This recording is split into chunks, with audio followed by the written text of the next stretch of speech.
د زمانې اخره ده ورځ سره بلې فتنې زیاتېږي او د الله رسول صلی الله علیه وسلم 1400 کاله مخکې دا پیشنګویي کړې وه چې زما په امت کې په آخر کې به فتنې راځي ان تر دې چې داسې فتنې به راځي لکه د باران څاڅکي دومرې به زیات وي څوک پکې نه محفظه کېږي فتنه د څه شی فتنه یوازې جنګ ته نه وایي فتنه یوازې قتل ته نه وایي فتنه هر هغه ازمایش ته وایي چې هغه ازمایش کې یا ستا د عقیدې خطره وي عقیده دې خراب سي یا دې د ایمان خطره وي د ایمان د خرابېدو د عقیدې د خرابېدو خطره وي یا د شهواتو خواهشاتو په وجه باندې ته په یو غټه فتنه کې ولوېږې یا د مال او د دنیا په وجه ته په فتنه کې ولوېږې یا د مقام او د مرتبې او د ریاست په وجه ته په یو فتنه کې ولوېږې دا فتنه نه بیا څه شي ده دا د الله د لورې یو ازمایش دی چې ته څه کوې دا فتنې په آخر د زمان کې بیخي ډېرېږي داسې فرقې به پیدا سي چې انسان به په خپل عقیده کې متشوش شي په خپل ایمان کې به متشوش شي چې اوس څنګه وکم یا خواهشات او شهوات به دومره غلبه ور باندې وکړي چې هلته به د ایمان ته خطره یا د مال فتنه د دنیا فتنه د مقام فتنه پر ده باندې دومره غلبه کړې ده چې هغه د مقام او د دنیا او د مال په خاطر باندې د ایمان خطره ده د عقیدې خطره ده ګوري چې ایمان د ایمان در سر به تیر شي که به در مال در سر تیر شي دا څومره ډېر دي د الله رسول څه فرمایي ان السعید لمن جنب الفتن ان دا د تحقیق دپاره دی بېشکه نیکبخته کس کوم یو دی که نه خوشبخته او نیکمرغه او نیکبخته کس هغه کس دی چې الله په آخر د زمان کې د فتنو نه وساتي دا به د ټولو غټ نیکبخته دی حالات موږ تاسو ته معلوم دي ورځ سره حق او باطل دواړه په راپورته کېدو دی او باطل په دومره اندازه باندې چې خلکو نه حق ورک شي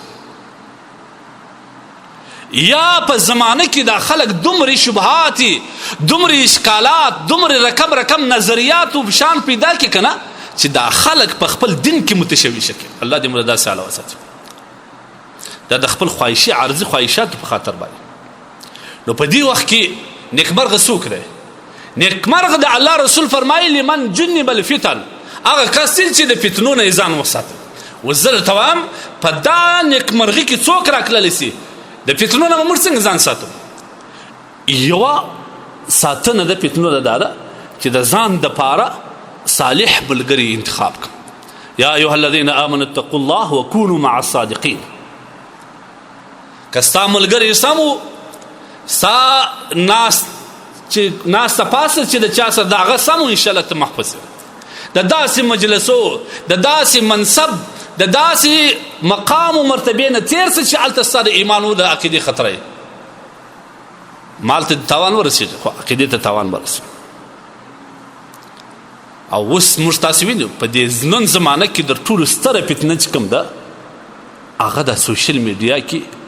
هغه فحشات هغه منکرات چې موږ وینو چې سړی په تعجب کې ورته ولاړ شي چې انسان په کم حالت کې او څنګه روان دي د خلکو تربیه تاسو به کله کله لیدلي که نه د چا په د میډیا کې خلک پوښتنه کوي چې د خپل نبي نوم یې نه دی زده د نبي او د الله جل جلاله ترمنځ فرق نشي کولی دا خو د عیان خبره ده ځان که غواړو چې موږ نیکبخته سو ځان او اولاد د فتنو نه وساته اولاد او ځان فتنو د ساتل څه شی دی د اولادو صحبت وګوره د چا سره ملګری دی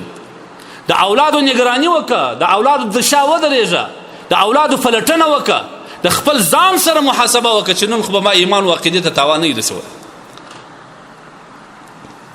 هغه حدیث نه دی د الله رسول وایي دومره فتنې به خلک به سهار د کوره راوځي مؤمن به ماښام چې ننوځي کافر به استغفر الله